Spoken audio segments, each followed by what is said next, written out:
I stared at my phone screen, my hands shaking so badly I could barely hold it. There was Jareth, my stepsister's husband, raising a champagne glass on the deck of some luxury yacht. The ocean sparkled behind him like diamonds. His smile was huge, carefree. The timestamp showed 2 hours ago. 2 hours ago, while Marble was lying in the ICU with machines breathing for her, fighting for her life after the accident that should have killed her. The caption read, "Living my best life. Sometimes you just gotta sail away from all the drama. #no worries." My mom was sobbing in the chair next to me. The monitors in Marble's room were beeping frantically, and this man who promised to love my sister in sickness and in health, was partying like nothing had happened. I screenshotted the post before he could delete it, because I knew exactly what I was going to do next. Before I begin this story, can you tell me where in the world you're listening from? The call came at 3:17 a.m. on a Tuesday. I remember the exact time because I was staring at my alarm clock, trying to convince myself to go back to sleep after finishing my psychology paper that was due later that morning. The paper was about family trauma and how it ripples through generations. I had no idea how relevant that would become in just a few hours. My phone buzzed against my nightstand. Mom's contact photo filled the screen, a picture of her laughing at Marble's wedding 3 years ago, wearing that ridiculous purple hat she'd insisted on buying. The joy in that photo seemed like a lifetime ago as I swiped to answer. "Trina," her voice was broken, barely above a whisper. "You need to come to the hospital. Now." I sat up so fast my head spun. "Mom, what happened? Are you okay?" "It's Marble." She took a shuddering breath. "There was an accident." She was driving home from her night shift at the clinic, and a drunk driver ran a red light. They don't know if she's going to make it." The world tilted. Marble was invincible in my mind. She was the one who held our fractured family together after Dad left when I was 12. She was the one who worked 2 jobs to help Mom pay for my college. She was the one who always answered her phone no matter what time I called, no matter how stupid my problem seemed. "Where's Jareth?" I asked, already pulling on jeans and grabbing my keys. My dorm room suddenly felt suffocating. I couldn't reach him. His phone keeps going straight to voicemail. I left messages but... She started crying again. "Trina." She looked so small in that bed, so broken. I was already running down the hallway, my flip-flops slapping against the cold linoleum. Other students peered out of their doors annoyed by the noise, but I didn't care. My sister was dying and I needed to get to her. The drive from my college to Riverside General Hospital normally took 45 minutes. I made it in 28. I don't remember much about that drive, except the way my hands gripped the steering wheel, and the way I kept calling Jareth's number. Over and over, listening to his cheerful voicemail message. "Hey, you've reached Jareth Kingston. Sorry I missed you, but leave me a message, and I'll get back to you. Have an awesome day. Have an awesome day." While his wife was fighting for her life, I found Mom in the ICU waiting room, still wearing her scrubs from her own shift at the county hospital. Her face was streaked with tears, her usually perfect hair disheveled. She looked older somehow, like this night had aged her years in just a few hours. "Any word from Jareth?" I asked as I collapsed into the chair beside her. She shook her head. "Nothing. I've called 17 times. I even called his office, his business partner Lowell, anyone I could think of. No one knows where he is." We sat in silence for a while, listening to the beeps and hums of the machines that were keeping people alive just beyond those double doors. The waiting room smelled like disinfectant and despair. Families clustered in small groups, some crying, others staring at nothing. I wondered how many of them were dealing with absent spouses, people who should have been there but weren't. A doctor appeared around 6 a.m. Dr. Reyes. Her name tag read. She looked tired but kind, the way doctors do when they've delivered too much bad news but still care about every patient. "Family of Marble Kingston?" We stood up so fast we knocked over Mom's coffee cup. "That's us," I said when Mom couldn't find her voice. "She's stable for now, but the next 24 hours are critical. She has a traumatic brain injury, internal bleeding and multiple fractures. We've done what we can surgically but now we wait." Dr. Reyes glanced around the waiting room. "Is her husband here?" The question hung in the air like an accusation. He's traveling for work," Mom lied smoothly. We're trying to reach him, Doctor. Reyes nodded, but I could see the judgment in her eyes. She'd probably seen this before, families torn apart by crisis, people who disappeared when things got hard. You can see her now, but please prepare yourselves. She's unconscious and on life support. Walking into that ICU room was like entering a nightmare. Maribel looked nothing like my vibrant, strong sister. Tubes ran from her mouth and nose. Machines surrounded her bed like mechanical vultures. Her beautiful dark hair had been partially shaved for surgery, leaving a jagged line of stitches across her scalp. But the worst part was her hands. Maribel had the most expressive hands, always gesturing when she talked, always moving. Now they lay still and pale against the white sheets, and I couldn't stop staring at her wedding ring. That simple gold band that Jareth had slipped onto her finger 3 years ago, promising to be there for better or worse. Where was he now? I pulled out my phone and tried calling him again, straight to voicemail. Then I did something I'd never done before. I checked his social media accounts. Instagram, Facebook, Twitter. Maybe he'd posted something that would give us a clue about where he was. What I found made my blood run cold.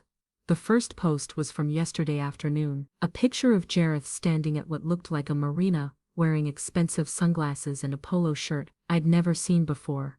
The caption read, "Finally taking that break I deserve. Time to disconnect from all the stress and drama. See you on the flip side." I scrolled down with trembling fingers. More posts. Jareth on a yacht deck, surrounded by people I didn't recognize. Jareth holding cocktails. Jareth laughing with a blonde woman whose hand was resting on his chest in a way that made my stomach turn. The timestamps told the story. The last post was from 11 p.m. last night, 2 hours after the accident, while Mom and I were speeding to the hospital, while doctors were fighting to save Maribel's life. Her husband was posting pictures of himself partying on some rich friend's yacht. "Mom," I whispered, showing her the phone. She looked at the screen for a long moment, her face cycling through confusion, disbelief, and then pure rage. "He knew," she said quietly. "He had to know. I left messages, I sent texts, I checked his phone records. We had access through their shared family plan. There were my mom's calls, my calls, even calls from the hospital. All of them ignored, but there were also outgoing calls to numbers I didn't recognize, and plenty of activity on social apps. He wasn't unreachable. He was ignoring us. Maybe there's an explanation," I said, even though I didn't believe it myself. "Maybe he's planning to surprise her, or maybe he's in shock, or no." Mom's voice was steel. "I've been a nurse for 26 years, Trina. I've seen every kind of family crisis you can imagine. I know the difference between shock and selfishness." She was right, of course, but I still couldn't wrap my head around it. This was Jareth, the man who'd swept Maribel off her feet with romantic gestures and grand declarations of love. The man who'd cried actual tears during their wedding vows.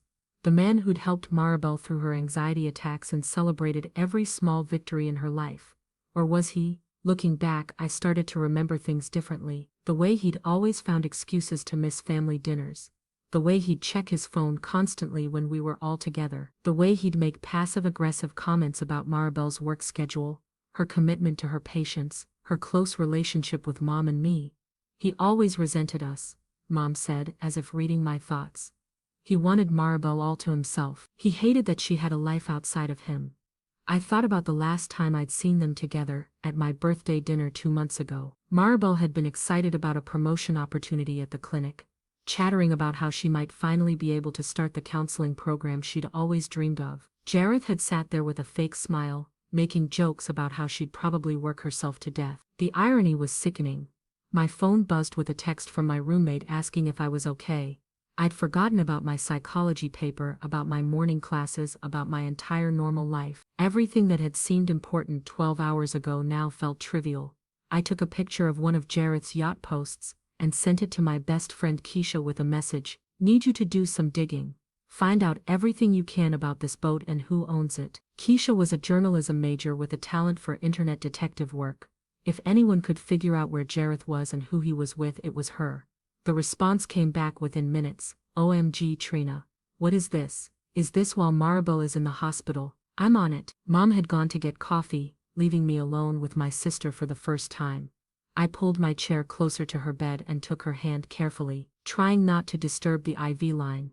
I don't know if you can hear me, I whispered, but I need you to know that I'm here. Mom's here. We're not going anywhere. My voice cracked, and I need you to know that if Jareth thinks he can just abandon you when things get hard, he's got another thing coming. I won't let him hurt you anymore. The machines continued their steady beeping. Maribel's chest rose and fell with mechanical precision, but for just a moment I could have sworn I felt her fingers tighten around mine.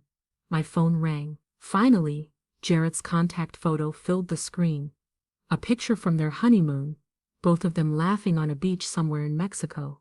Back when I thought he was good enough for my sister. I stepped into the hallway to answer.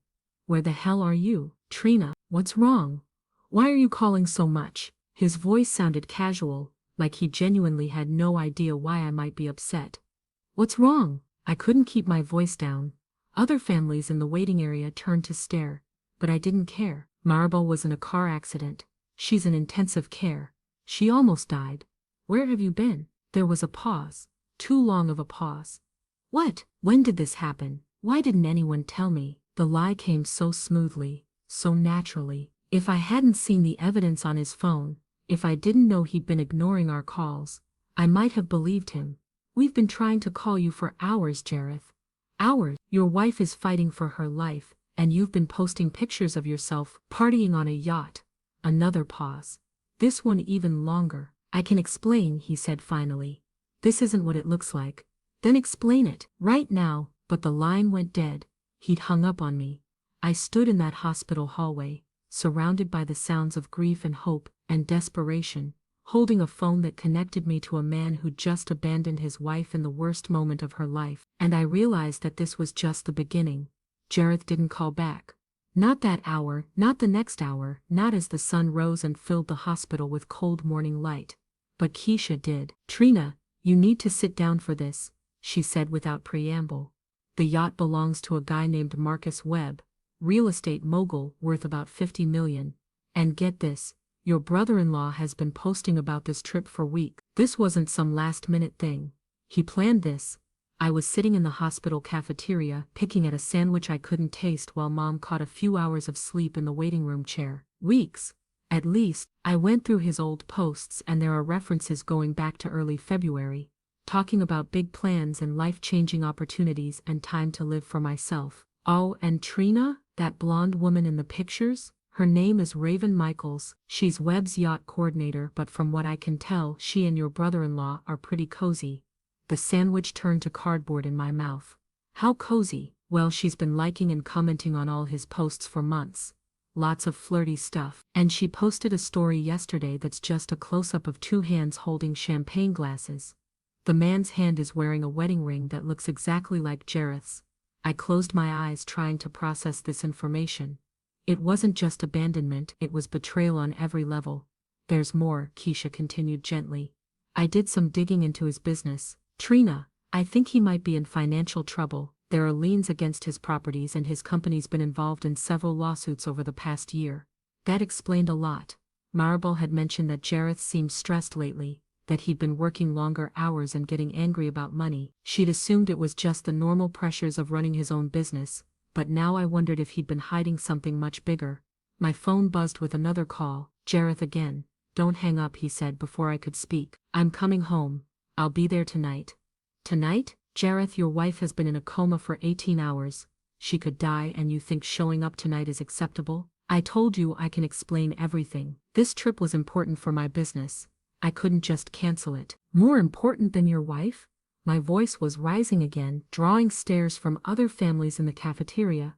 More important than the woman who works 2 jobs to help support your failing company? My company is not failing, he snapped. And for the first time, his calm facade cracked.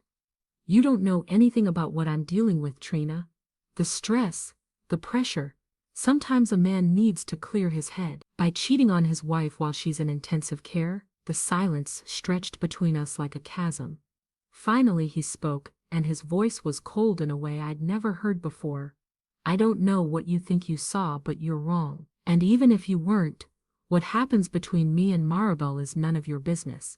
She's my wife, not yours. The line went dead again. This time I was ready for it. I walked back to the ICU waiting area. where Mom was awake and talking quietly with Dr. Reesa. They both looked up as I approached. Any change? I asked. Dr. Reese shook her head. Her brain activity is stable, but she's not responding to stimuli yet. We're keeping her in a medically induced coma to let the swelling go down. It's going to be at least another day, maybe longer. After the doctor left, I showed Mom everything Keisha had found. The planned trip, the financial problems, the other woman. I watched my mother's face cycle through the same emotions I'd felt: disbelief, anger, and finally, a cold determination I'd never seen in her before. He's coming back tonight, I said. Claims he can explain everything. Good. Mom's voice was deadly quiet, because I have some things to explain to him too. We spent the rest of the day taking turns sitting with Maribel. I talked to her about college, about my classes, about anything that seemed normal. Mom read to her from a romance novel she'd picked up in the gift shop, something about a woman finding love after betrayal. The irony wasn't lost on either of us.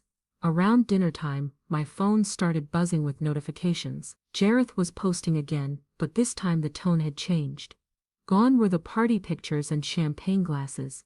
Instead, there was a somber post about rushing home to deal with a family emergency and asking for prayers and understanding during this difficult time. The comments section was full of supportive messages from friends and business associates who had no idea what was really happening. People were calling him devoted and caring and praising him for cutting his important business trip short. It made me sick, but what made me sicker was seeing Raven Michaels among the commenters. So sorry you have to deal with this drama. Hope everything works out. Can't wait to see you again soon. Drama. She'd called my sister's fight for life drama. I screenshotted everything. Every post, every comment, every piece of evidence that showed exactly what kind of man Jareth Kingston really was. He arrived at the hospital at 9:30 p.m., wearing an expensive suit and reeking of cologne that couldn't quite cover the smell of alcohol and sea air. His face was tanned from his day in the sun while his wife lay pale and broken in a hospital bed. How is she? Asked, and I had to admit, he sounded genuinely concerned. If I didn't know what I knew, I might have believed he cared. She's stable, Mom said coldly. No thanks to you. Look, I know you're upset, but you don't understand the whole situation. I've been under incredible pressure lately. The business, the loans, everything. I needed to close this deal with Webb or we could have lost everything I've worked for, everything Maribel and I have built together. It was a good speech, rehearsed even. I wondered if he'd practiced it during his flight home. So you decided to handle that pressure by cheating on your wife? I asked. His face went white, then red.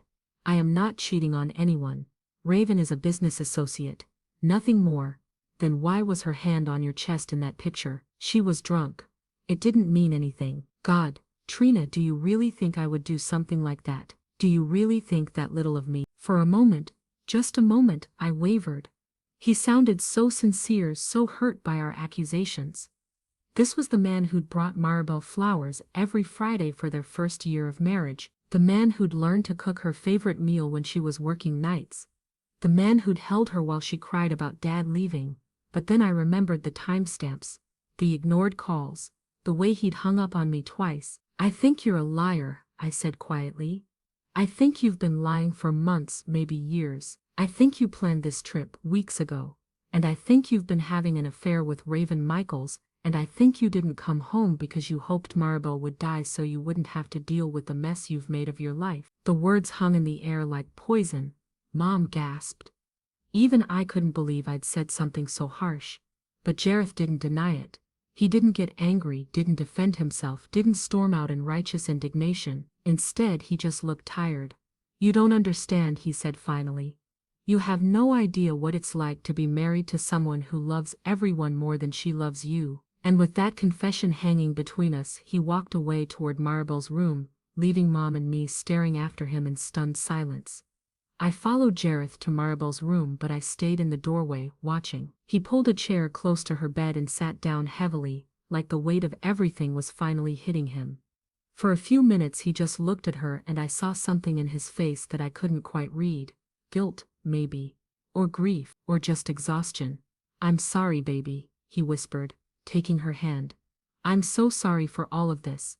Part of me wanted to believe he meant it. Part of me wanted to walk in there and comfort him, because even if he'd made terrible choices, he was still family. He was still the man my sister loved. But then his phone buzzed and I watched him check it. I watched his face change as he read whatever message had come through.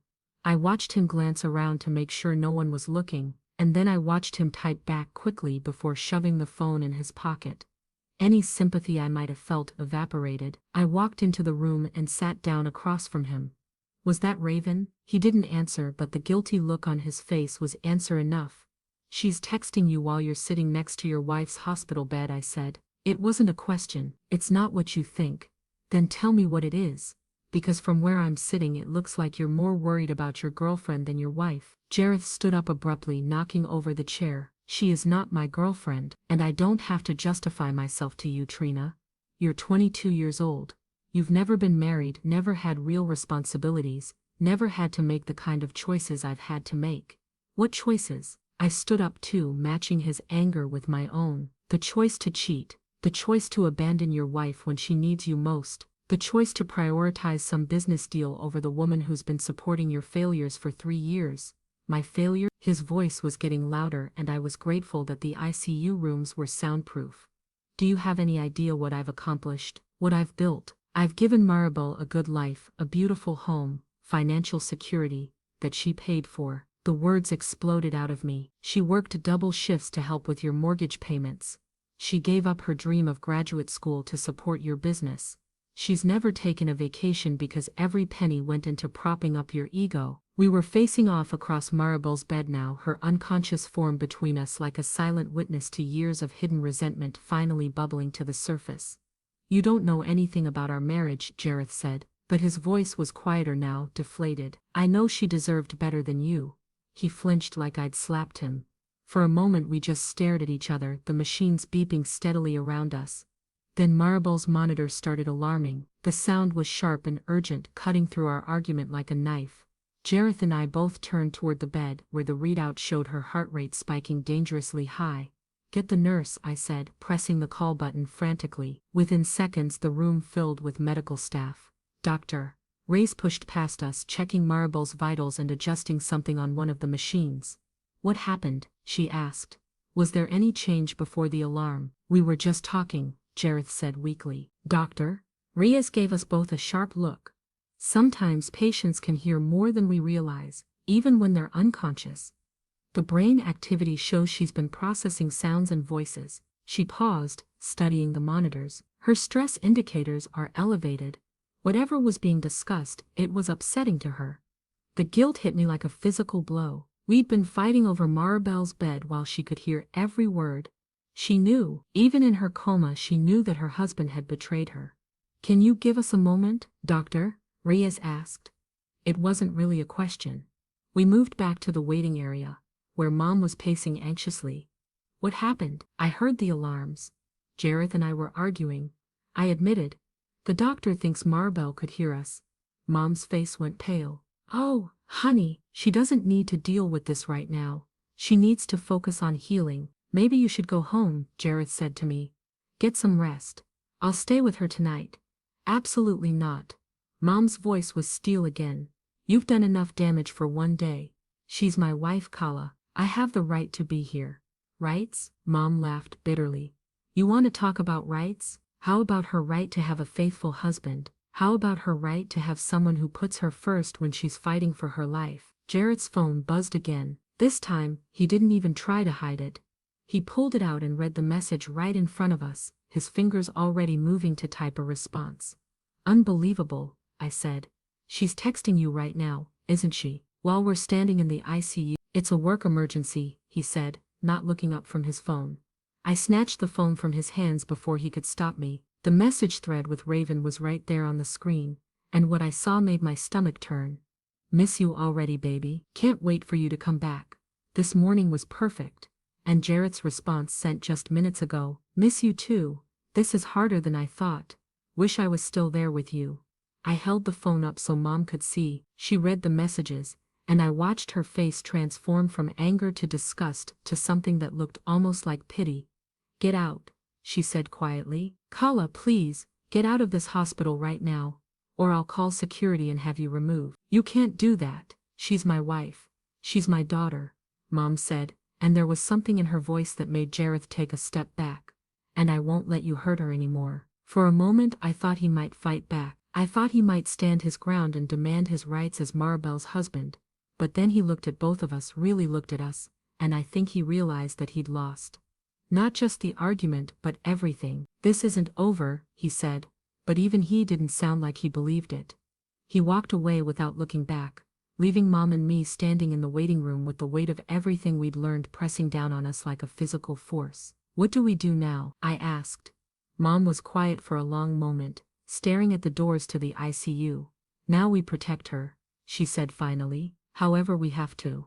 I didn't understand what she meant then, but I would soon enough, because protecting Maribel was going to require more than just keeping Jareth away from her hospital room. It was going to require destroying the life she'd built with him, piece by piece until there was nothing left but the truth. And the truth, I was beginning to realize, was going to hurt her almost as much as the accident had. I didn't sleep that night. While Mom dozed fitfully in the reclining chair next to Maribel's bed, I sat in the hospital cafeteria with my laptop, digging deeper into Jareth Kingston's life than any sister-in-law should ever have to go. What I found was worse than I'd imagined. The financial records were a disaster. Keisha had been right about the liens and lawsuits, but she'd only scratched the surface. Jareth's company, Kingston Development, was hemorrhaging money. He'd taken out multiple loans against properties that were worth far less than what he owed. 3 different contractors were suing him for unpaid bills. And according to the court filings I found, he was about 6 weeks away from bankruptcy. But here's the thing that made my blood run cold. He'd been forging Maribel's signature on loan documents. Her name was on mortgages she'd never agreed to, business loans she knew nothing about, credit cards that were maxed out and past due. He'd been using her nursing income as collateral while systematically destroying her financial future. My sister, who was so careful with money that she still clipped coupons and drove a 10-year-old Honda, was legally responsible for over $800,000 in debt she didn't even know existed. I called Keisha at 3 a.m. "Please tell me you're not still at the hospital," she said by way of greeting. "I need you to help me with something," I said, "and it's going to get messy." By dawn we had a plan. Keisha was going to use her journalism connections to dig deeper into Marcus Webb and his yacht parties. I was going to drive to Jareth's office and see what else I could find. And Mom was going to stay with Maribel and make sure Jareth couldn't get near her. "What you're doing might not be strictly legal," Keisha warned me as I sat in my car outside Kingston Development's offices. "What he did to my sister definitely isn't legal," I replied. "Sometimes you have to fight fire with fire." The office building was one of those generic glass and concrete structures that tried too hard to look successful. Kingston Development was on the 3rd floor, and according to the directory they shared the space with 2 other companies. That should have been my first red flag about Jareth's claims of business success. The security in the building was minimal, just a bored-looking guard who barely glanced up from his newspaper as I walked past carrying a coffee and wearing a blazer I'd borrowed from Mom's car. I looked like any other young professional starting her workday early. Jareth's office was locked, but the main reception area wasn't. I'd been there a few times for company parties and holiday gatherings, so I knew the layout. Jareth's assistant, a sweet older woman named Barbara, had always liked me. I found what I was looking for in the filing cabinet behind Barbara's desk. Barbara was old school. She kept physical copies of everything, organized by date and color-coded by importance. The red files were marked urgent, and they told a story that made me sick to my stomach. Maribel's signature was everywhere. Insurance policies, mortgage refinancing, business partnership agreements. But I knew my sister's handwriting better than my own, and some of these signatures were wrong. Too sharp in places, too loose in others. Someone had been practicing. I took pictures of everything with my phone, being careful to get clear shots of the signatures and dates. Then I found something that made my hands shake, a life insurance policy on Maribel, taken out just 6 months ago, with a payout of $2 million. The beneficiary was Jareth, and the signature at the bottom was definitely forged. My phone rang, making me jump. Mom's contact photo filled the screen. "Trina, where are you?" "Jareth's office." "Mom, it's worse than we thought. He's been forging her signature for months, maybe years. And he took out a life insurance policy on her. There was silence on the other end of the line. Then come back to the hospital, now. What happened? Is she okay? Duh. Reese wants to talk to us. All of us. And Trina. Jareth is here. He brought a lawyer. I felt the bottom drop out of my stomach. What kind of lawyer? The kind that specializes in medical decisions for incapacitated patients. I was already running for the elevator. Don't let them do anything until I get there. The drive back to the hospital was a blur of traffic lights and mounting panic. Why would Jareth need a lawyer unless he was planning something? And why now, when Maribel was stable, unless she wasn't as stable as we'd been told? I found them in a conference room I'd never seen before, the kind of sterile space hospitals use for family meetings about end-of-life care. Mom was sitting on one side of a long table, looking smaller and older than I'd ever seen her. Across from her sat Jareth with a man in an expensive suit who was definitely not a medical doctor. Dr. Reese was at the head of the table, looking uncomfortable with whatever was happening. She looked relieved when I walked in. Now that everyone's here, Jareth said without preamble, we can discuss Maribel's care going forward. What's there to discuss? I asked, taking the seat next to Mom. She's stable. She's healing. The lawyer, his name tag said Harold Grimmett, opened a folder and slid papers across the table to us. Mr. Kingston has medical power of attorney for his wife as designated in their marriage agreement. He has the legal right to make decisions about her care. I looked at the papers, but the legal language might as well have been written in ancient Greek. What kind of decisions? Jareth cleared his throat. The medical bills are already over $200,000, and she could be in this coma for weeks or months. The treatments are expensive and invasive, and there's no guarantee she'll ever fully recover. So, Mom's voice was dangerously quiet, so maybe it's time to consider other options. More comfortable options. The room went dead silent. I could hear the hum of the fluorescent lights, the distant sound of hospital announcements over the intercom, the rustle of papers as Mr. Grimmett shuffled through his folder. You want to pull the plug, I said. It wasn't a question. I want what's best for Maribel, Jareth replied, but he couldn't meet my eyes. She wouldn't want to live like this. She's always said she never wanted to be kept alive by machines. She's been unconscious for 2 days. I exploded. 2 days, and you want to give up on her, Doctor? Reese held up a hand. Let me be clear about Maribel's current condition. Yes, she's on life support, but her brain activity is strong. Her body is healing from the trauma. While there are no guarantees in medicine, I've seen patients with similar injuries make full recoveries, but she could also remain in a vegetative state. Jareth pressed. She could need care for the rest of her life. Is that fair to her? Is it fair to murder her for the insurance money? I shot back. The words hung in the air like a bomb that had just exploded. Mr. Grimmett's eyebrows shot up. Doctor. Reese looked shocked. Mom gasped, and Jareth went white as a sheet. That's a serious accusation, Mr. Grimmett said carefully. It's a serious crime, I replied, pulling out my phone. Want to see the life insurance policy he took out on her 6 months ago? The one with her forged signature? I swiped through the photos I'd taken at his office, showing them the policy, the forged documents, the pattern of financial fraud that had been going on for months. This is, Mr. Grimmett was staring at the images, his professional composure cracking. This is attempted murder, I finished. And if you try to convince any doctor in this hospital to withdraw care from my sister, I'm calling the police. Jareth stood up so suddenly his chair fell backwards. You don't understand the pressure I've been under. The business was failing. I was trying to protect her to make sure she'd be taken care of if something happened to me, by forging her signature, by cheating on her, by abandoning her when she needed you most. Mom's voice was rising with each word. By trying to kill her for money? I never wanted her to get hurt, Jareth said, and for the first time I heard genuine anguish in his voice. I love her. I've always loved her. No, I said quietly. You love yourself. You love your image, your lifestyle, your sense of being important. But you don't love Maribel. If you loved her, you would have been here from the beginning. You would have held her hand and fought for her life instead of planning her funeral. Doctor. Reese cleared her throat. I think this meeting is over. Mr.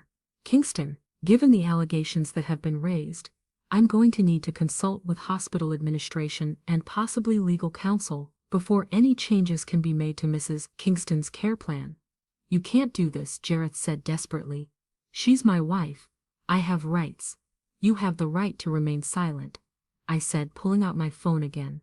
Because I'm calling Detective Morrison right now. Detective Morrison was a friend of Mom's from her volunteer work with the police auxiliary. He'd helped us when our house was burglarized 2 years ago, and I knew he'd listen to what we had to say.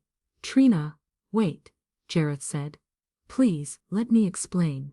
But I was already dialing, because some explanations come too late, and some betrayals are too deep to forgive. And as I watched Jareth Kingston's world start to crumble around him, all I could think about was my sister lying unconscious in that hospital bed, fighting for her life while the man who'd promised to protect her tried to steal it away. Detective Morrison arrived at the hospital within an hour, bringing with him a financial crimes specialist and enough questions to keep Jareth and his lawyer busy for the rest of the day. While they sorted out the legal implications of everything I'd found, Mom and I sat with Maribel and tried to process the magnitude of what her husband had done to her.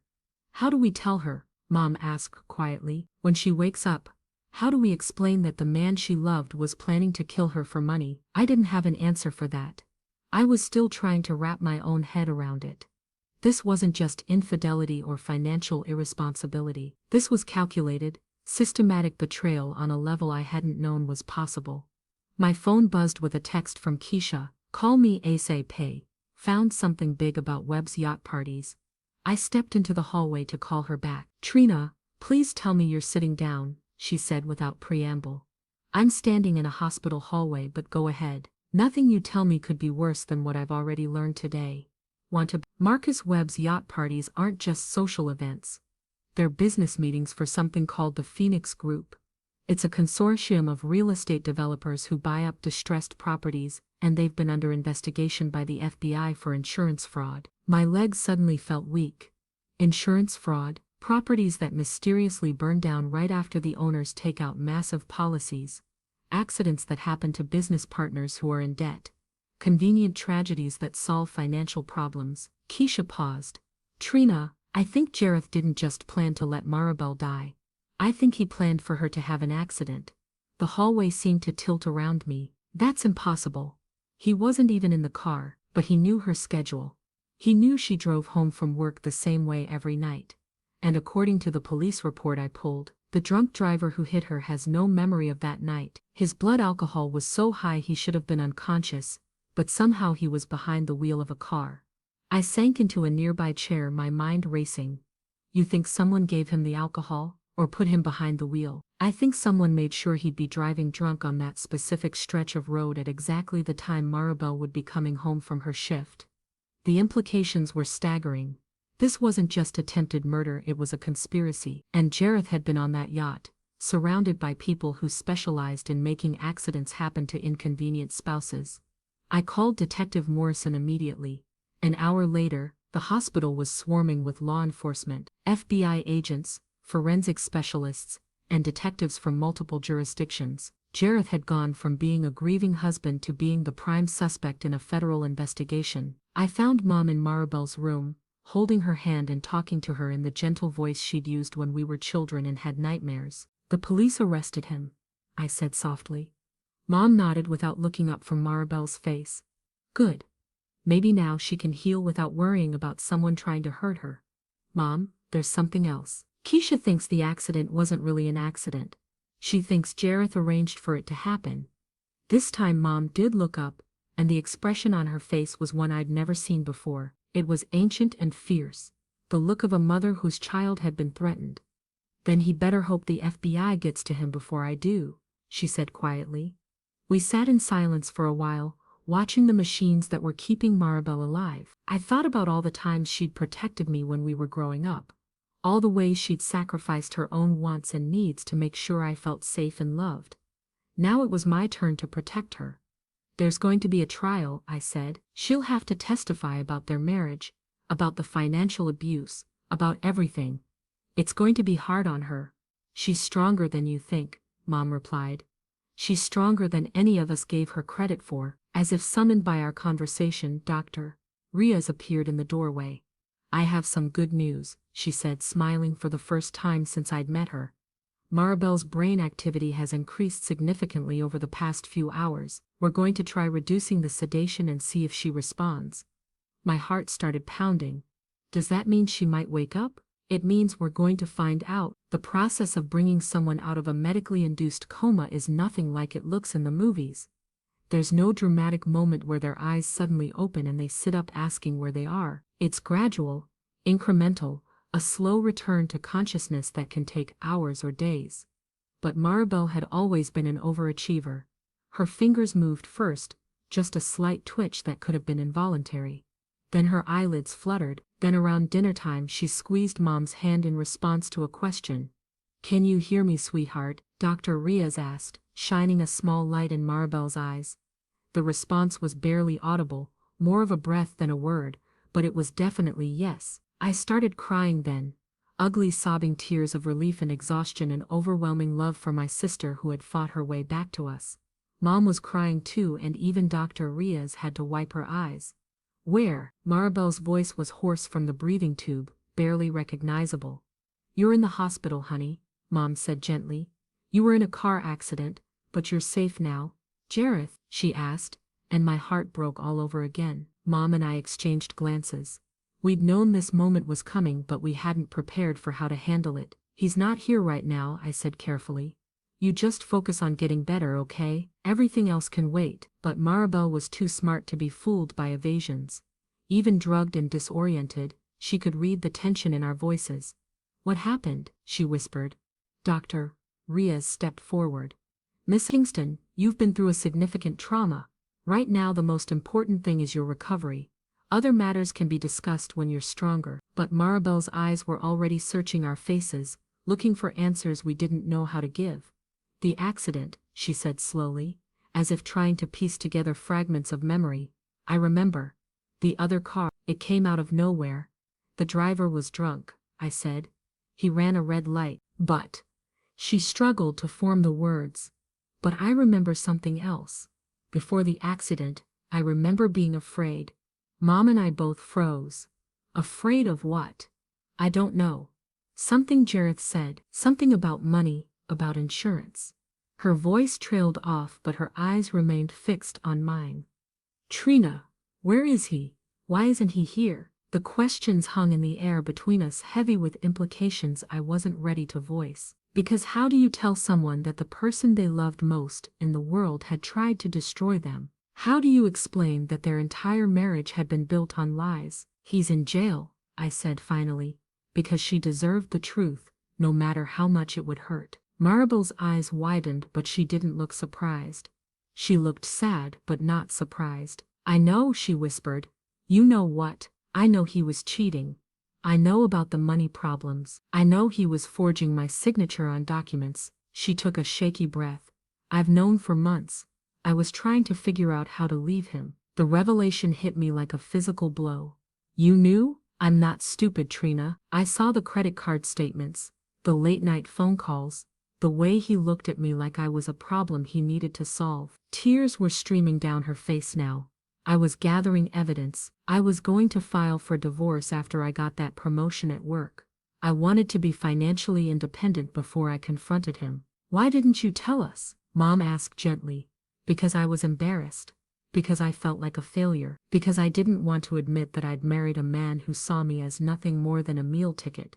She closed her eyes, exhaustion washing over her. "The night of the accident, we had a fight. He accused me of spying on him, of being paranoid and controlling.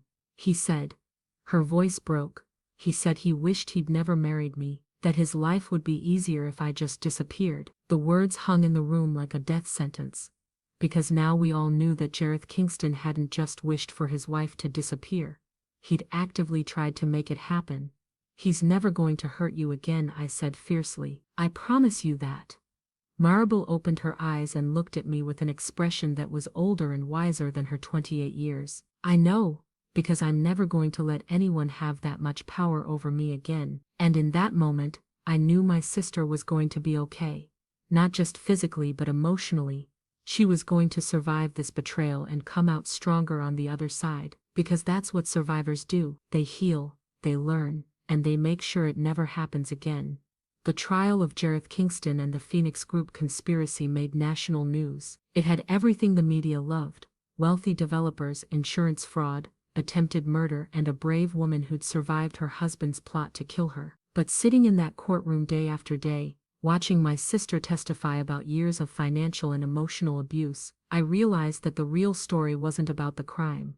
It was about the aftermath. It was about what happens when everything you thought you knew about your life turns out to be a lie. Maribel had been out of the hospital for 3 months by the time the trial began. Physically, she'd made an almost complete recovery. The doctors called it remarkable.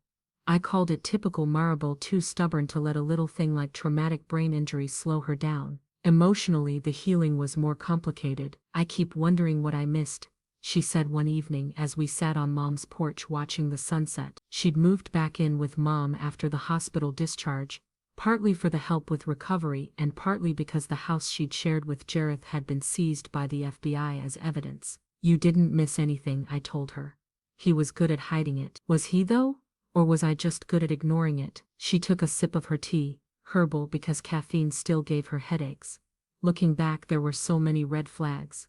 The way he always had to be the center of attention. The way he'd get angry when I spent time with you and Mom. The way he made me feel like I had to earn his love instead of just receiving it. I'd been thinking about this a lot since the arrest. I think we all ignored things because we wanted to believe he made you happy. I thought he made me happy too, but I think I was just so grateful that someone wanted to marry me that I confused gratitude with love. That broke my heart. Maribel was brilliant, beautiful, kind, and accomplished. The idea that she'd thought she was lucky to find someone willing to marry her showed just how deeply Jareth's manipulation had affected her sense of self-worth. "You know that's not true, right?" I said. "You know you're amazing and any man would be lucky to have you?" She smiled, but it was sad around the edges. "I'm learning to believe that again." The trial lasted 6 weeks. I attended every day, partly to support Maribel and partly because I wanted to look Jareth in the eye when the verdict was read. I wanted him to see what his betrayal had cost our family. The prosecution laid out a case that was both simple and incredibly complex. Simple because the evidence was overwhelming: forged documents, insurance policies, financial records, and testimony from other members of the Phoenix Group who'd turned state's evidence. Complex because it revealed a web of corruption that stretched across multiple states and involved dozens of accidents over the past 5 years. Jareth wasn't just a cheating husband who'd gotten in over his head. He was part of an organization that had systematically murdered spouses, business partners, and family members for insurance money. The drunk driver who'd hit Maribel, a man named Tommy Briggs, testified that he'd been approached by someone at a bar that night, someone who'd bought him drink after drink and then offered him a ride home. He couldn't remember much after that, but he remembered waking up in jail with no idea how he'd gotten behind the wheel of a car. "I don't drink and drive," he said from the witness stand, tears streaming down his face. "I've never drunk and driven in my life. My own father was killed by a drunk driver when I was 12. I would never do that to someone else's family." The bartender from that night testified that Tommy had been drinking with a man who matched Lowell Vance's description. Security cameras showed Lowell helping an obviously intoxicated Tommy to a car, not Tommy's car but a rental that Lowell had picked up that afternoon. Cell phone records showed that Lowell had been in contact with Jareth throughout the evening, receiving updates about Maribel's schedule and location. It was premeditated, calculated, and absolutely chilling. When it was Maribel's turn to testify, I held my breath. She'd been dreading this moment for months, worried that she wouldn't be strong enough or articulate enough to make the jury understand what Jareth had done to her. She was wearing a navy blue dress that Mom had bought her for the occasion, and her hair had grown back enough to cover most of the surgical scars. She looked professional, composed, and absolutely terrified. "Mrs. Kingston," the prosecutor began gently, "can you tell the jury about your marriage to the defendant?" Maribel glanced over at Jareth, who was sitting at the defense table in an expensive suit, looking nothing like the desperate, cornered man who'd tried to convince doctors to withdraw her life support. He'd lost weight during his months in jail and there was something hollow about his eyes now. "I thought it was a good marriage," Maribel said quietly. "I thought he loved me."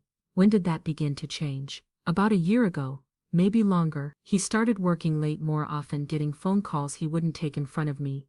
Our financial situation seemed to be getting worse despite his claims that business was booming. She testified for 3 hours about the forged signatures, the hidden debts, the emotional manipulation, and the growing sense that something was terribly wrong in her marriage. Her voice never wavered, but I could see her hands shaking as she described finding unfamiliar charges on their credit cards and being told she was paranoid for asking about them.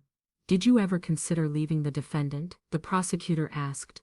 "Yes, I was planning to file for divorce after I received a promotion at work. I wanted to be financially stable before I left him."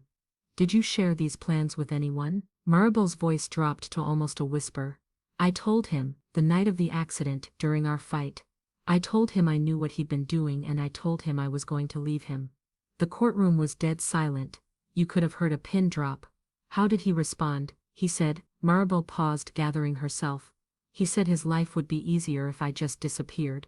He said he wished he'd never met me, that I was nothing but a burden he'd been carrying for 3 years. I saw several jurors exchange glances. This wasn't just about insurance fraud anymore. This was about a woman who'd threatened to expose her husband's crimes and had nearly died for it. The defense attorney, a slick-looking man who'd probably cost more than most people make in a year, tried to paint Jareth as a victim of circumstances. A loving husband who'd made poor business decisions and gotten involved with the wrong people. A man who'd been manipulated by more experienced criminals into participating in something he didn't fully understand. It might have worked if not for the recordings. The FBI had been investigating the Phoenix Group for 2 years before Jareth's arrest. They'd been wiretapping phones, monitoring communications and recording meetings. The jury heard Jareth's voice discussing Maribel's life insurance policy, her work schedule and the best way to stage an accident that wouldn't look suspicious. They heard him laugh about how trusting she was, how easy it would be to get her to sign documents without reading them carefully.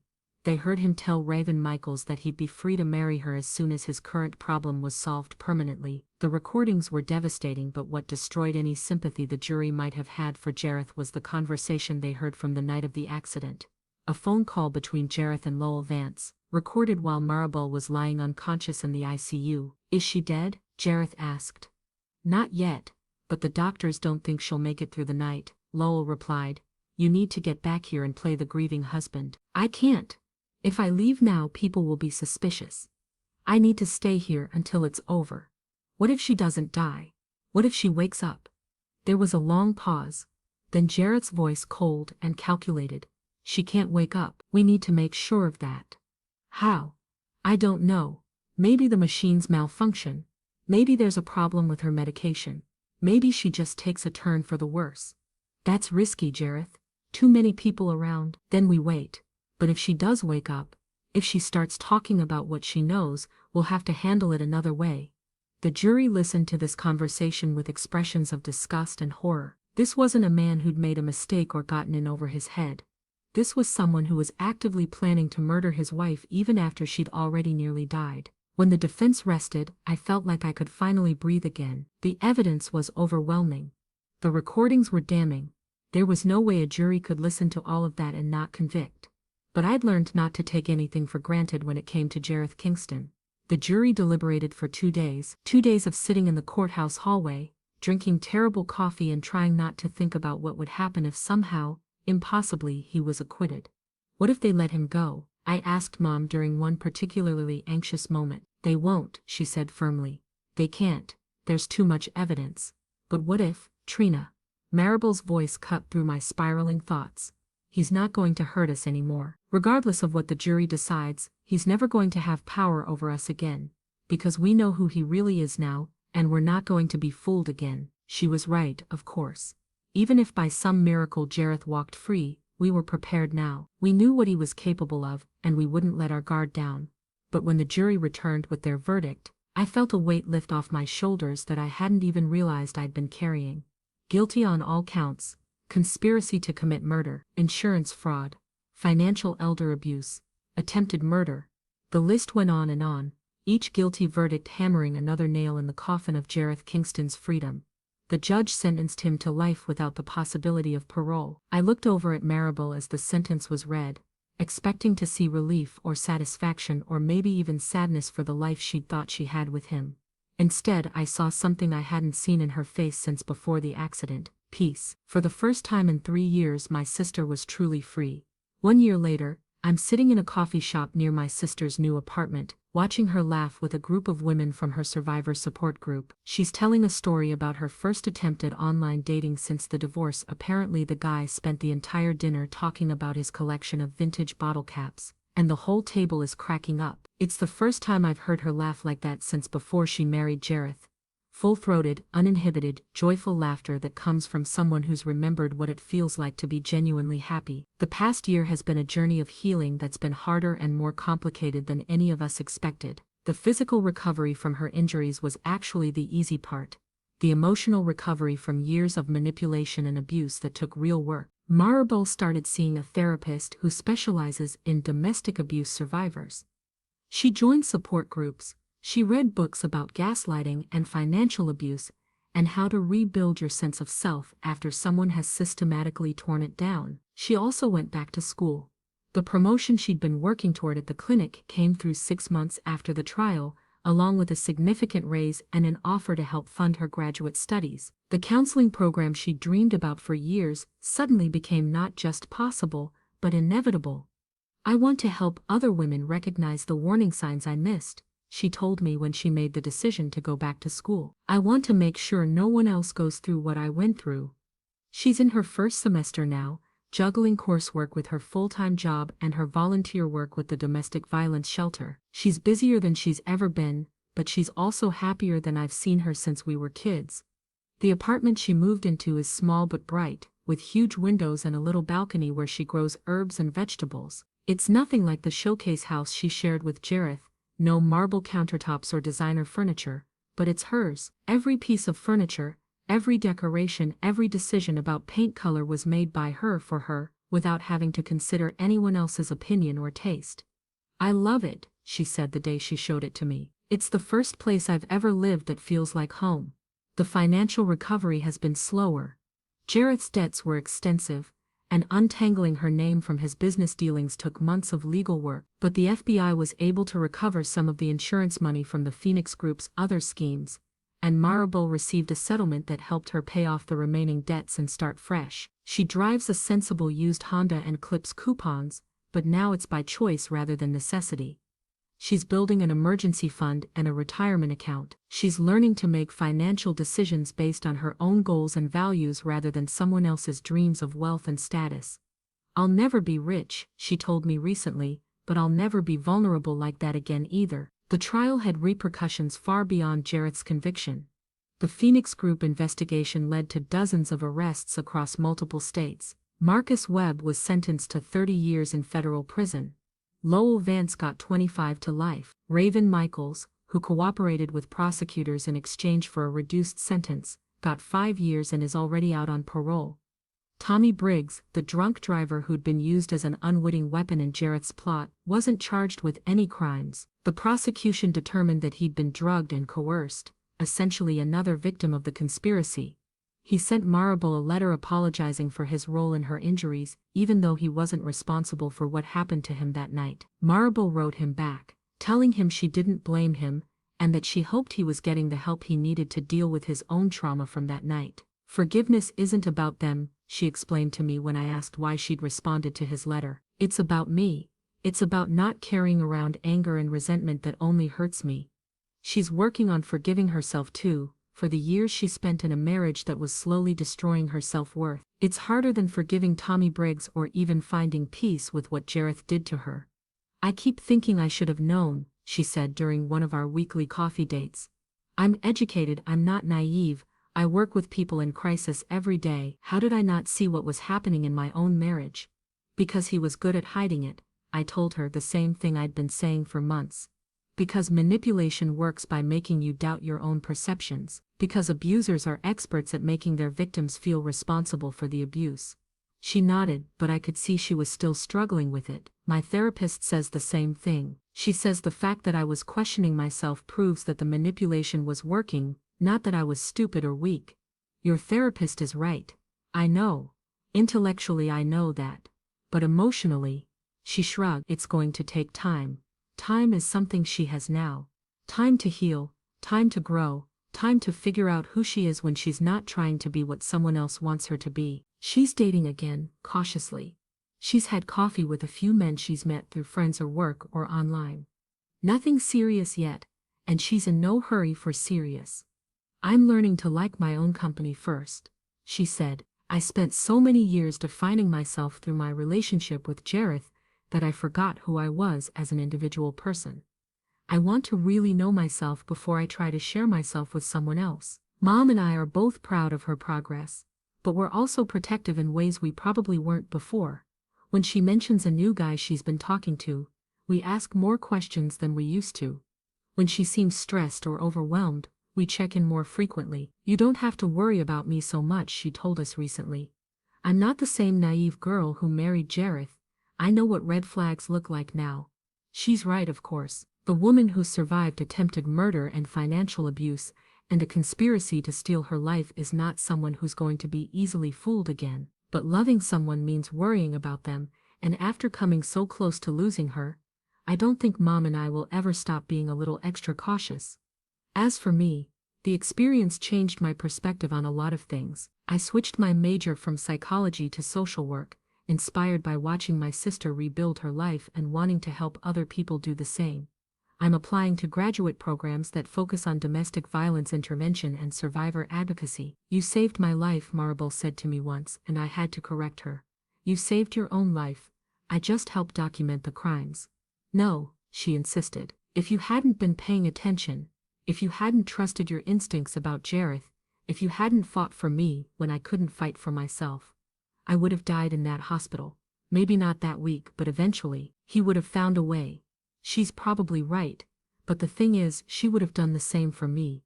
That's what family does. We protect each other, we fight for each other, and we help each other heal when the world tries to break us down. Jareth Kingston is serving his life sentence at a federal prison in Colorado. I looked him up once, about 6 months after the trial, and found out he'd been attacked by other inmates who'd learned about his crimes. Apparently even criminals don't like men who try to murder their wives for money. I felt a brief moment of satisfaction when I read about it, followed immediately by shame for feeling that way. Maribel was right about forgiveness being important for healing, but I'm not as evolved as she is yet. I still get angry sometimes when I think about everything he put her through. But the anger is getting smaller and the joy is getting bigger. Joy at watching Maribel discover who she really is. Joy at seeing her pursue her dreams without having to consider someone else's opinion first. Joy at hearing her laugh again, really laugh, the way she used to when we were kids. Today, as I watch her with her support group friends, I realize that this is what victory looks like. Not the courtroom drama or the guilty verdict or even the life sentence. This, my sister being happy and free and surrounded by people who understand her journey, this is winning. She catches my eye across the coffee shop and waves, her face bright with genuine happiness. I wave back, thinking about how much we've all learned this past year about love and betrayal and healing and hope.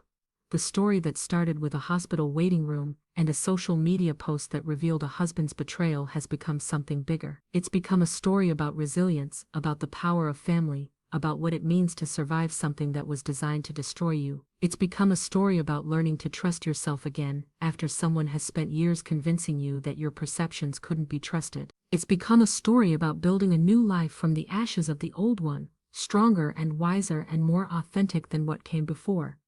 Most importantly, it's become a story about hope, because if Maribel can come back from attempted murder and financial ruin and the complete destruction of everything she thought she knew about her life, then anyone can come back from anything. She's living proof that sometimes the worst thing that ever happens to you can also be the thing that sets you free. And as I sit here watching my sister laugh with her friends, planning her future, chasing her dreams, I know that whatever happens next in our lives, we'll face it together. Because that's what families do. We survive, we heal, we protect each other. And we never ever give up on love, the real kind, the kind that builds you up instead of tearing you down, the kind that fights for you instead of against you, the kind that sees you as a whole person worthy of respect and care and genuine partnership. That kind of love is worth waiting for. And Maribel, my brave, beautiful, resilient sister, deserves nothing less. The story ends here, but her life, her real, authentic, chosen by her life is just beginning. And I can't wait to see what she does with it.